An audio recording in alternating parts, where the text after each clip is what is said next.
하나님을 경외하는 마음으로 자리에서 일어서셔서 말씀 보겠습니다. 오늘 말씀은 욥기 17장 12절에서 16절 말씀입니다.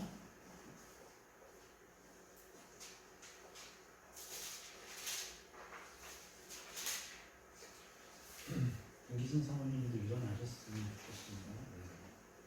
네. 감사합니다. 네.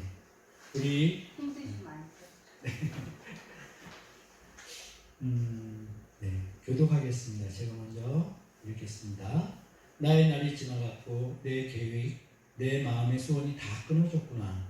그들은 밤으로 낮을 삼고 비담에서 어둠이 가깝다는구나. 내가 수월이 내 집이 되기를 희망하여 내 침상을 흙감에 펴놓으며 무덤에게 너는 내 아버지라 무더기에게 너는 내 어머니 내 자매라 할지라도 나의 희망이 어디 있으며 나의 희망을 누가 보겠느냐.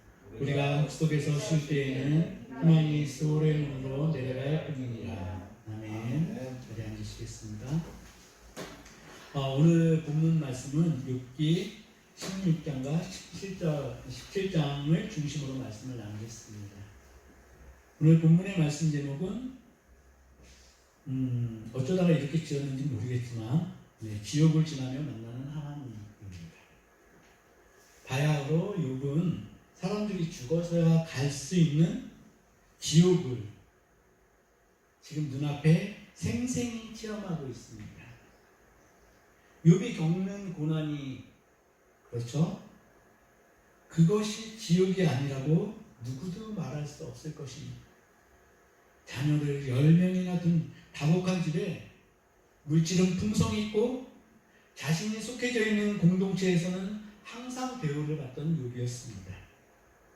그러나 하루아침에 재산이 날아가 버렸죠. 약탈당했죠. 자녀들 10명이 한날 한시에 죽음을 맞이했죠.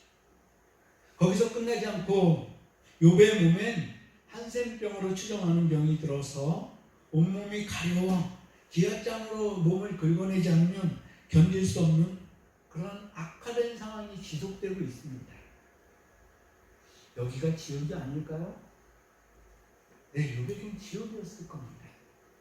거기다 자기를 위로하기 위해서 왔던 친구들은 자신을 정죄하며 손가락질합니다. 욥은 급기야 이제 친구들이 사라져버렸으면 좋겠다라는 생각을 하게 됩니다. 그냥 욥을 동감하고 같이 마음 아파하는 데서 끝났으면 좋겠을 그 위로자들이 위로함에 그치지 않고 그 친구들은 욥이 죄인이기 때문에 이러한 일을 당한다고 화를 내면서 윽박지르면서 욥이 말을 듣지 않자 빈정거리듯이 이제 말을 하고 있습니다. 친구들이 욥을 심하게 정죄하며 몰아붙이자 욥도 이제 부하 가치미에 올랐겠죠. 그죠? 아니 친구들이 왔는데 계속 욕만 하고 있어. 네 집 때문에 네가 지금 이렇게 당하고 있어. 얘기하는데 욥도 당연히 속에서 올라오는 게 있었을 겁니다. 그러자 욥도 빈정거리듯이 저항합니다. 16장 4절을 보면요 이렇게 얘기합니다. 나도 너희처럼 말할 수 있어. 가령 너희 마음이 내 마음자리에 있다고 하자. 나도 그럴듯한 말로 너희를 치며 너희를 향하여 머리를 흔들 수 있느니라. 그래도 너희를 강하게 하며 입술의 위로로 너희의 근심을 풀었으리라. 여기서 욥이 머리를 흔든다는 표현을 씁니다. 이 표현은 시편 22편을 보고 이사야 37장을 보게 되면은 그 말씀들을 밀어볼 때 상대방을 비웃는 몸짓으로 볼 수 있습니다. 시편 22편 6절과 7절, 8절은 이렇게 하나님께 신원을 합니다. 다윗이 했던 신원입니다. 다윗이 뭐라 그랬냐니까 나는 벌레요 사람이 아니라 사람의 비방거리요 백성의 조롱거리니이다. 나를 보는 자는 다 나를 비웃으며 입술을 삐죽거리고 머리를 흔들며 말하되 비웃는다는 얘기죠. 그가 여호와를 의탁하니 구원하실걸 그를 기뻐하시니 건지실걸 하나이다. 보통 사람들은 고난당하는 사람을 보면 그쵸? 처음엔 치근한 마음을 갖습니다. 그쵸? 놀래고 기도해주고 위로해주고 그렇습니다.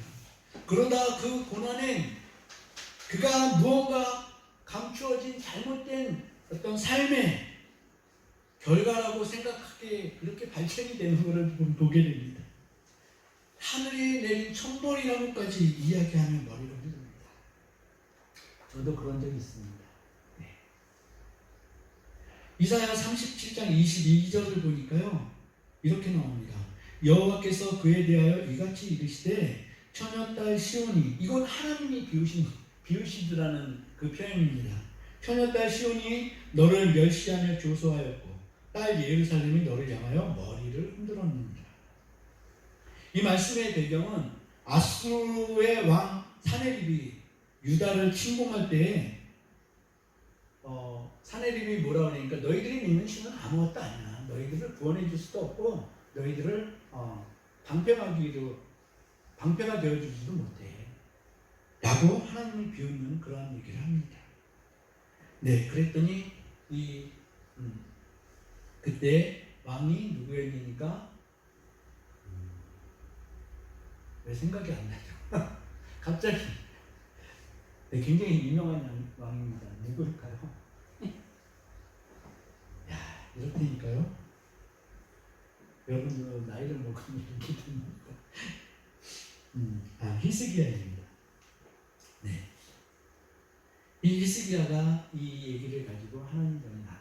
그랬더니 하나님이 히스기야한테 내린 그 말씀입니다. 네. 거기에 대한 하나님의 반응이 22절의 말씀으로 사네립 왕에게 하나님께서 비웃으시는 장면으로 이해하시면 될 것 같습니다. 그리고 어떤 일이 벌어집니까? 네, 이 사네립의 군대가 하루아침에 18만 5천 명인가요? 몰살을 당하게 됩니다. 하나님의 천사가 나타났어요. 네. 욥과 친구들은 더 이상 공감대를 형성할 수 없는 상태에 이르렀고 서로를 빈정거리기, 네, 그런 상태에 이르렀습니다. 그러니 욥은 어떻겠어요? 차라리 니들이 떠나갔으면 좋겠구나. 욥은 시선을 하나님께로 향하고 싶어합니다. 16장 11절 말씀을 보니까요, 이제 하나님께 시선을 고정시키기를 원하고 있습니다. 하나님이 나를 악인에게 넘기시며 행악자의 손에 던지셨구나. 자기의 그 고난의 실체를 이제 정확하게 보는 듯합니다. 그죠? 하나님이 누군가에게 행악자, 사탄이라고까지는 얘기를 안 합니다. 손에 넘기셨다. 그렇게 얘기를 합니다. 어쩐 일일까요? 근데 거기서 그치고 맙니다. 하나님이 사탄에게 허락한 그 사실은 알아채지 못합니다. 욥은 천상의 일을 알지 못하는 그런 상태였던 것이죠. 결국 사탄이 욥을 갖고 있는 그 믿음을, 순전한 믿음이라고 하나님께서 자랑하셨던 그 믿음을 고난을 통해서 순전한 믿음이 아니야 라는 그 사실을 발견하고 싶었는데, 그죠? 그런데 욥은 이 모든 일을 하나님이 계획하시고 하나님 꾸미신 일로 받아들이게 되고 있다는 얘기죠. 넓은 의미에서 보자면, 정말 넓은 의미에서 보자면 욥의 시선도 어느 정도 타당성을 가지고 있는 것을 동의할 수 있습니다. 왜냐니까 그 배후에는 하나님이 계셨으니까요.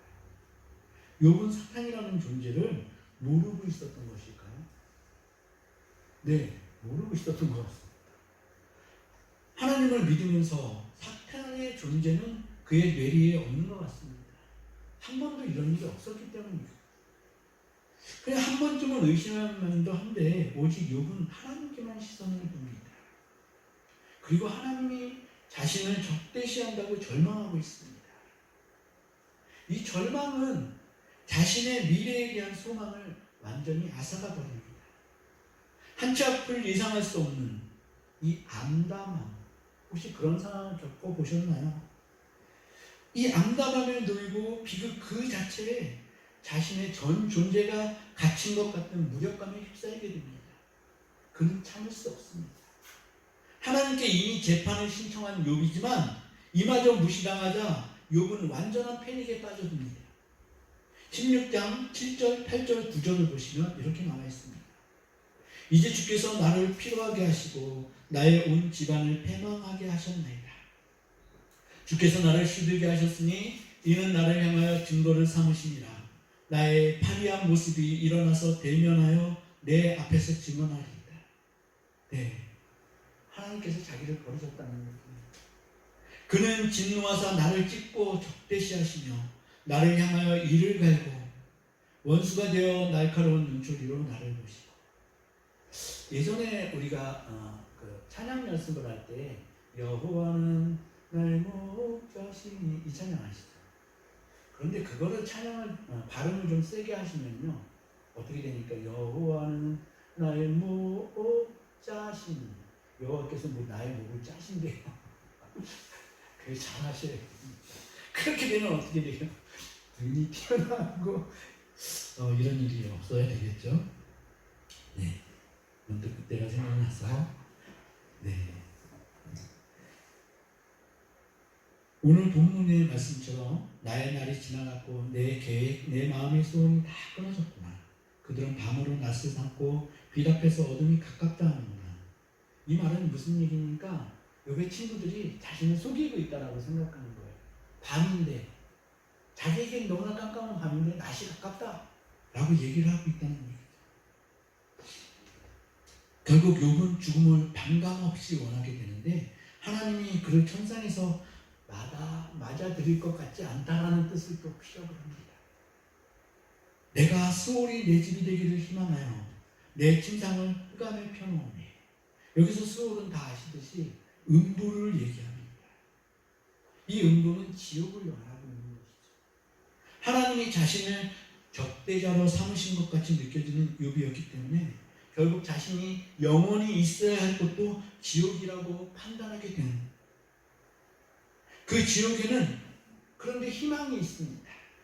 황망하게 떠난 가족을 만날 수 있는 유일한 희망이 되는 곳이 지옥이 된 것입니다. 자녀들이 그렇게 떠나서 또 자기가 겪는 그 고난 때문에 자녀들도 지옥에 있으리라고 생각을 한 것 같습니다. 욥은 현재 이 고난을 통해 지옥을 철저하게 체험하고 있습니다. 삶이 한순간에 지옥의 나락으로 변해버린 것입니다. 아무것도 기대할 수 없는 곳, 하나님의 자비하신 손길이나 자신이 다시금 행복해질 수 있는 일말의 희망이 보이지 않는 곳.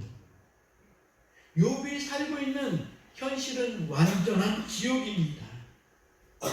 현실이 완전한 지옥인데 여기서 좀 특이한 점이 있습니다.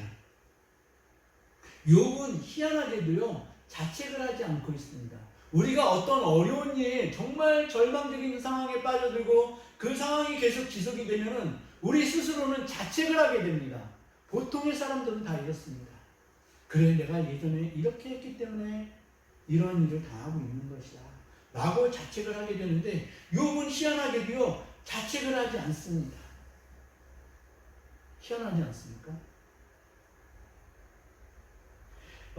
이 고통을 겪고 있는 것이 자신의 죄 때문이라는 말을 전혀 하지 않습니다. 종교적인 사람이라면, 아니 꼭 종교적인 사람이 아니어도 자신이 겪고 있는 고통을 자신이 지은 죄와 연결하는 것이 일반적입니다. 그리고 그것이 겸손한 태도라고 여기기도 합니다. 그렇죠? 그래, 내가 그렇게 살아왔으니까 지금 이런 고통 속에 있는 거지 하고 자신의 죄를 인정하고 자책하는 것이 일반적입니다. 그런데 욥은 아무리 자신의 삶을 뒤적거려 보아도 자신이 죄를 지은 것이 확신이 쓰지 않습니다. 그럼 그가 겸손하지 않은 것인가요? 친구들은 그가 겸손하지 않다고 비난합니다. 그렇습니다. 그런 비난이 욥에게는 아무런 도움도 되지 않고 오히려 반감을 끌어올리고 있는 거예요. 욥은 하나님을 만나 변론하기를 원했지만 하나님은 또 매정하시게도 침묵 속에 그냥 계십니다. 욥에게 개입할 아무런 징조가 보이지 않습니다. 욥이 결국 택한 것은 식구들이 있는 음부, 수월이었습니다. 식구들에겐 위안을 받을 수 있을 것으로 욥은 판단한 것일까요? 하나님의 위로와 개입하심을 포기하고 화목한 가정에서 함께 지냈던 가족을 만나면 욥의 쓰라림이 어느 정도 치유가 될 것으로 생각하고 있는 것 같습니다. 그런데 저는 말씀을 준비하면서 저는 정말 욥의 세 친구가 욥을 그렇게 비난하고 정죄하고 심지어 빈정대며 욥 너야말로 하나님을 대적하는 삶을 살았던 거야 라고 계속 욥과 다툼을 벌이는 것을 보면서 차라리 욥의 말처럼 너희는 다 쓸모없는 의사구나 라고 한 것처럼 대하는 모습을 보면서 정말 이 세 명의 친구가 욥에게 아무런 도움이 되지 못하는 사람이었을까? 라는 의문이 들었습니다. 이 의문이 든 이유가 있습니다. 함께 신앙생활하는 친구 부부가 목요일날 방문을 했습니다. 그러니까 요새는 월수금만 이제 병원에 가서 치료를 하다 보니까 목요일, 화요일, 목요일은 좀 시간이 있습니다. 한 3시간 정도 함께 하면서 맛있는 점심 식사도 대접을 받고 또 빵과 커피까지 대접을 받았습니다. 그리고 워낙에 마음이 잘 맞던 친구들이어서 아주 즐거운 시간을 가졌죠. 그랬는데 문제는 헤어진 후였습니다. 저희 부부만 덩그러니 집에 들어가서 앉아있는데요. 저희가 이사간 날이 너무 넓어요. 짜증나게 넓습니다. 그래서 그냥 안방에 들어가면 진짜 좀 작은 집을 갈 걸 그랬어요. 저희 부부만 덩그러니 집으로 돌아 침대에 걸쳐 앉아 있다 보니까 눈물이 쪼르륵 흐르더라고요. 아내도 마찬가지였습니다. 그래서 저희 부부는 부둥켜 안고 한참 울었습니다. 그래서 깨달은 것이 함께 있는 것이 이 사람이 좀 짜증나게 하고 빈정거리고 욕하고 이래도 함께 있는 것이 너무나 큰 위로였구나 라는 생각이 들었습니다. 이게 식구라더라고요. 식구는 항상 좋지 않습니다. 그죠? 어디 가서 상처받아도 식구들만큼 상처 주는 사람이 없어요. 그런데 이렇게 함께 지내고 지지고 볶고 하는 것이요 굉장히 큰 위로더라는 얘기죠. 인정하십니까? 인정을 안 하시는 것 같은데 저는 진짜 그거를 깨달았습니다. 우리 아들 녀석이요 엄마를 극진히 보살피더라고요. 물론 자기 시간이 있을 때나 그런 거 보고 짜증 잘 내는 놈이 그런 걸 보고 놀랐습니다. 그게 식구의 어떤 힘인 것 같아요. 욥의 세 친구들이 비록 욥을 괴롭히는 말로 욥을 힘들게 하였지만 욥이 당한 고난에 상당한 고난 기간에 욥과 함께했다는 것에 눈이 떠졌습니다. 자신들의 교리와 전통적인 종교관을 가지고 욥을 비난하고 정죄했지만 욥은 이 고난의 때에 이 친구들과 오랜 시간 함께 보내면서 자신의 속에 있는 것들을 털어내며 말하고 있습니다. 이 털어내며 말하고 있는 게 너무 중요한 것 같아요. 그죠? 고난 중에 침묵함은 우리 통찰력을 얻게 될 것이라고 말씀드렸었습니다. 그렇지만 속에 있는 것을 털어낼 수 없으면 그것도 병으로 치닫게 되는 우리는 알고 있습니다. 우리 한국인들에게만 있는 병이 있다고 얘기를 하죠. 다 아실 거예요. 화병이요. 이 화병이 말을 못해서 걸리는 병입니다. 그죠? 근데 이제 이 화병이 거의 없습니다. 있습니까, 원사님? 어떠세요? 저요? 네. 치유되기를 바랍니다. 네. 근데 이 현대인들에게는요, 화병이 좀 예전 말이 됐고, 이제는 스트레스더라고요, 스트레스. 근데 스트레스 안 받는 삶이 없습니다. 어느 삶이나 다 스트레스를 받고 있습니다. 근데 이 스트레스가 치유가 안 되고, 스트레스가 계속 쌓이게 되면 아시듯이 면역력이 떨어진다고 얘기를 합니다. 그죠? 면역력이 떨어지면 뭔가 질병이 들어오게 된다는 얘기죠. 이 스트레스를 최대한 풀어내야 됩니다. 저는 푸는 방법 중에 가장 큰 방법이요. 소리 지르는 거예요. 소리 질러서 기도하시면은, 네, 기도하게 되면은 속이 푹 풀립니다. 특히 하나님, 아버지, 이렇게 하나님께 나와서 소리 질러서 기도하면 스트레스가 완전히 풀려집니다. 어쩌다 보니까 기도를 스트레스 푸는 방법으로 제가 여러분들께 말씀을 드리고 있는데, 네, 그러다가 또 하나님께서 퍼치하시는 그런 은혜가 누려지기도 합니다. 요새 사회적으로 문제가 대두되고 있는 게 있습니다. 막 퍼지고 있다라고 얘기를 합니다. 마약입니다. 언제부턴가 마약 김밥, 마약 떡볶이 해가지고 음식에 최고 맛있는 것을 마약으로 지칭하기도 합니다. 그러다 보니까 어떻게 우리들의 생각이 마약에 대해서 굉장히 쉽게 열려져 버린 것 같습니다. 마약이 급속도로 지금 침투를 하고 있는데요. 이 종교 개혁가들 중에서 그렇게 말씀드리겠지만 종교 개혁가는 아닌 것 같습니다. 공산주의의 원조 칼 막스 같은 경우는 종교는 마약이다, 라고 얘기를 했습니다. 어느 정도 수긍할 수 있는 부분도 있지만은 실제적으로 종교를 정확하게 잘 알았으면 그런 얘기를 했을까라는 생각이 듭니다. 성화라고 들어보셨죠? 성화. 성화는 어떤 상황까지 우리가 상태까지 이르는 거니까 십자가에 못 박혀 죽는 상태.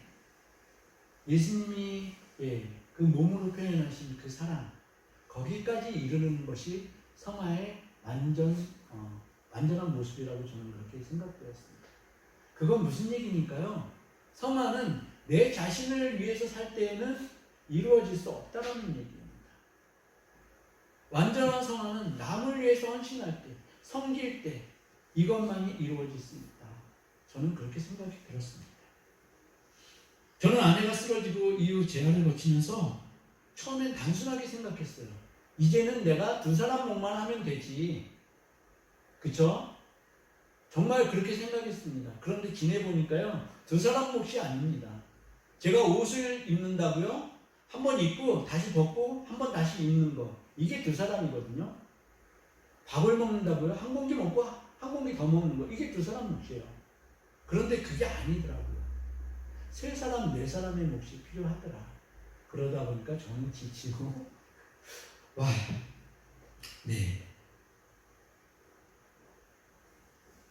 실제적으로 아내가 의식을 회복하지 못했던 그 기간 동안 저는 처참하게 하나님께 매달렸습니다.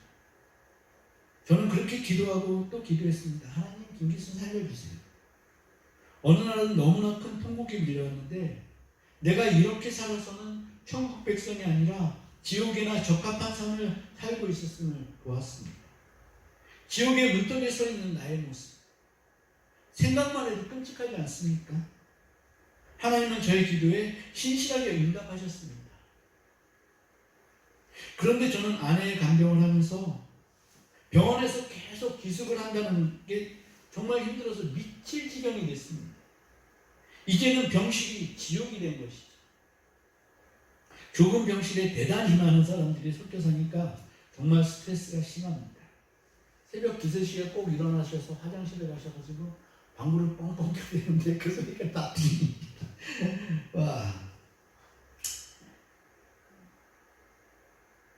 참 녹록지 않더라고요. 한 가지 여쭙겠습니다. 여러분들이 지금까지 신앙생활을 오랫동안 해오셨는데요. 가장 힘들었던 게 무언가요? 대다수가 말씀하시는 게 있습니다. 우리 교회는 그런 일은 없을 것 같아요. 그러니까 교우분들이 아주 적은 수가 모이셔서 가장 어려운 게 사람과의 관계더라고요. 거의 모든 성도들이 이렇게 얘기합니다. 동의하십니까? 물리적이고 단순하고 또 복잡한 일은 그래도 괜찮아요. 근데 사람과의 관계가 너무너무 힘들다고 합니다. 큰 교회를 다녀보니까요, 좋은 게 있어요. 뭐가 있습니까? 교회가 크니까 내가 정말 힘들어하는 사람들 있잖아요. 그런 사람들은 피해 다닐 수가 있더라고요. 멀리서 이렇게 발견하면 피해 다닐 수 있어요. 참 이 관계가 힘든 것은 사람의 마음은 눈에 보이지 않고 또 그 마음과 생각들이 너무나 다르다. 네, 이것들이 부딪히더라고요. 욥은 하나님과의 관계에서 완전한 공고함에 빠졌습니다. 자신의 고통과 환난이 하나님으로부터 온 것이 분명하다. 그런데 하나님은 입을 닫고 계시다. 이런 상태가 우리가 이루게 된다면 우리도 지옥에 살게 되는 것입니다. 하나님과 떨어진 멀어진 관계, 이것이 지옥인데 욥은 처절하게 지옥 속에 살고 있습니다. 그런데 욥기서를 관통할 수 있는 우리들은 욥이 고난을 겪는 기간이 30년 정도의 세월이었을 것이라고 들었습니다. 어쩌면 욥은 30년 동안 하나님을 찾고 음성 듣기를 원했을 수도 있었겠다라는 생각이 들었습니다.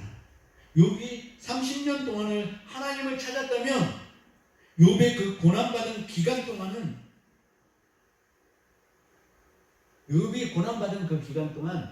욥이 지옥에서 살았던 것일까요? 욥 자체는 그렇게 생각할 수 있습니다. 나는 30년 동안 지옥의 구렁텅이에서 살았어. 그런데 저희는 욥을 다 알고 있잖아요. 욥기의 결말까지도 다 알고 있잖아요. 우리가 일반적으로 생각하면 그의 고난이 극심해서 지옥을 살았던 것 같이 보여집니다. 그런데 욥이 하나님을 지속적으로 찾고 있는 것을 보면 욥은 하나님과 계속 연결되어 있었고, 그렇죠? 하나님은 욥과 함께 하셨던 것이 분명합니다. 어쩌면 욥은 지옥이라고 생각하면서 살고 있었지만, 우리는 지옥이라고 생각하면서 살고 있었겠지만, 사실은 하나님이 생명을 담보하시는 천국에서의 삶을 살고 있었다는 생각이 들었습니다. 사도행전 2장 21절은 이렇게 선포하고 있습니다. 누구든지 주의 이름을 부르는 자는 구원을 받으리라 하였느니라. 누구든지 주의 이름을 부르는 자, 주의 이름을 부르는 뿐만 아니라 하나님을 계속 생각하고 하나님께 신원하고 하나님께 아뢰고 하나님 저 좀 제발 구해주세요. 욥이 자책을 하지 않고 하나님 저 좀 제발 라고 얘기했던 것, 기도했던 것, 이건 하나님과 맞닿아 있는 삶입니다. 이것은 결코 지옥이 아니라 천국의 삶을 살았다는 얘기입니다. 우리가 예수 그리스도 생각만 해도 예수 그리스도는 우리와 함께 계십니다. 믿으십니까? 아멘. 예, 더 큰 소리로 아멘 해주시기 바랍니다. 믿으십니까? 아멘. 예수님은 우리를 지키십니다. 욥이 고난을 통해 하나님을 지속적으로 갈망하고 그 해답을 듣지 못해 지옥 속에 산 것처럼 느낄 수 있지만, 사실은 그 긴 세월 동안 하나님을 대면하고 싶었던 것은 그가 천국의 삶을 살고 있었던 것임을 믿으시기 바랍니다. 그는 그 삶을 손들이째 하나님 대면하는 데 힘썼으며 그의 기도는 이미 하나님을 만나고 있는 것임을 우리는 알고 있습니다. 그가 그렇게 힘든 세월을 버틸 수 있었던 것은 하나님을 생각하게 하신 하나님의 은혜 아니었을까요? 우리가 사는 세상은 어느 누구에게도 힘든 세상입니다. 우리는 전부 욥기를 쓰고 있는 욥기의 저자가 되고 있다는 얘기를 드리고 싶습니다. 우리 각자의 욥기를 쓰고 있는 것입니다. 쉬운 인생이 어디 있습니까? 다 얘기합니다. 내가 살아왔던 인생을 쓰면은 소설책 3권은 나올 거라고 얘기합니다. 그게 인생입니다. 그럴 때 뒤돌아서 우리 하나님을 생각하셔야 합니다. 우리를 위해 십자가 지신 예수 그리스도를 생각해야 합니다. 우리와 함께 동행하시는 우리 마음에 성전을 삼고 계신 성령님을 생각해야 합니다. 그럼 우리가 어려워도 힘들어도 천국을 살게 되는 것입니다. 아멘. 아멘. 우리 이제 이렇게 기도했으면 좋겠습니다. 하나님, 제가 이제는 제 마음대로 사는 것을 포기하겠습니다. 24시간 주님을 생각하며 삶이 어렵더라도 천국의 삶을 살 수 있도록 그렇게 하겠습니다. 주님과 동행하는데 온 마음과 힘을 기울이겠습니다. 주님, 우리의 힘이 되어 주십시오. 우리 주님 한번 부르시고 기도하시겠습니다. 주님!